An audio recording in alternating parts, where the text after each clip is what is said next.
خلاف ہے، اسلام کے خلاف ہے، وہیں یہ دستور کے خلاف ہے، آئین ہند کے خلاف ہے، تو ہم آئین کی حفاظت کے لیے، دستور ہند کی حفاظت کے لیے اور شریعت کی حفاظت کے لیے بھی ہم اور آپ قربانی دینے کو تیار ہیں۔ ہے تیار انشاءاللہ؟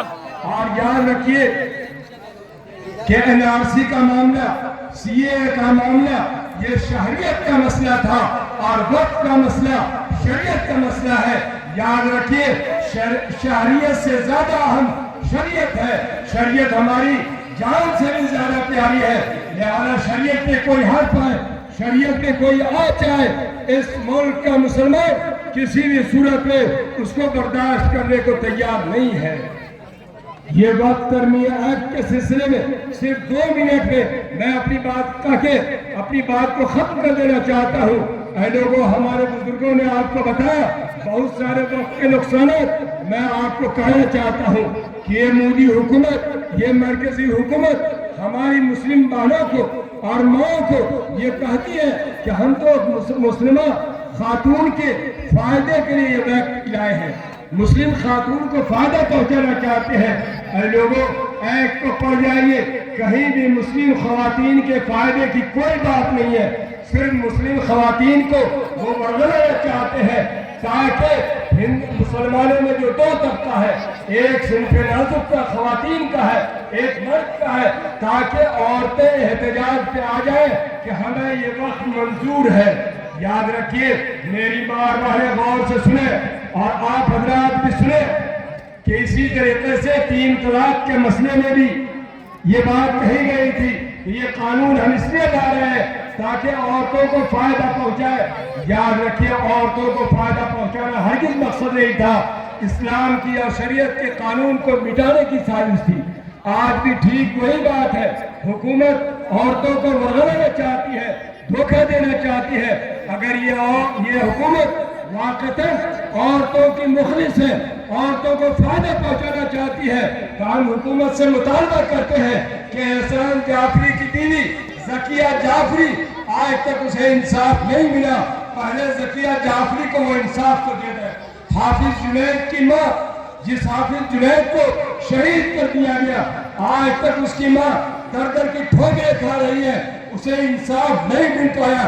اگر یہ حکومت خواتین کو انصاف دینا چاہتی ہے تو ہم یہ کہنا چاہتے ہیں کہ تبریز انصاری جو رانچی کا تھا اسے شہید کر دیا گیا، تبریز انصاری کی ماں کو، تبریز انصاری کی بیوی اور بچوں کو پہلے وہ انصاف دے، پھر جا کے مسلم خواتین کے انصاف کی بات کریں۔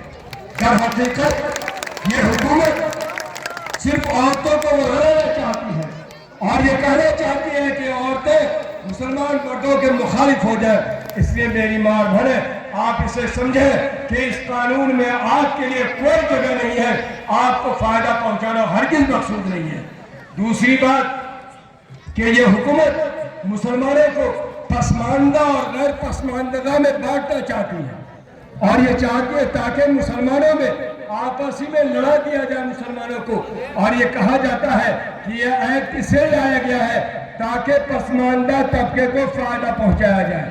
جو لوگ انگریزی پڑھے لکھے ہیں، ہندی پڑھے لکھے ہیں، وہ ایکٹ کو پڑھیں، کہیں بھی یہ بات نہیں ہے کہ ہم پسماندہ طبقے کو فائدہ پہنچانا چاہتے ہیں۔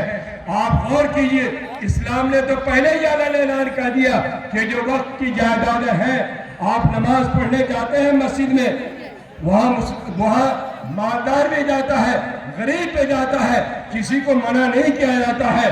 اسی لیے یہ بات کہی جاتی ہے، ایک ہی صف میں کھڑے ہو گئے محمود و آیات، نہ کوئی بندہ رہا نہ کوئی بندہ نواز۔ آپ ذرا غور کیجئے کہ وقت کی جائیداد پہ مدرسہ قائم ہے، مدرسہ میں غریب بھی پڑھنے جاتا ہے، مالدار بھی پڑھنے جاتا ہے، ظاہر وقت سے تو سب لوگ فائدہ اٹھاتے ہیں۔ لہذا یہ کہنا کہ ہم یہ ایکٹ اس لیے لائے ہیں تاکہ پسماندہ طبقے کو فائدہ پہنچایا جائے، در حقیقت پسماندہ اور غیر پسماندگی میں مسلمان لوگ وقت ترمیمی بل کے ایکٹ کے خلاف احتجاج چل رہا ہے، حکومت اس کو کمزور کرنا چاہتی ہے۔ ہم اور آپ یہ سمجھیں کہ ہم کسی بھی صورت میں حکومت کے اس ورگلانے میں نہیں آئیں گے اور ہماری یہ تحریک اس سے بھی مضبوط انداز میں انشاءاللہ جاری رہے گی۔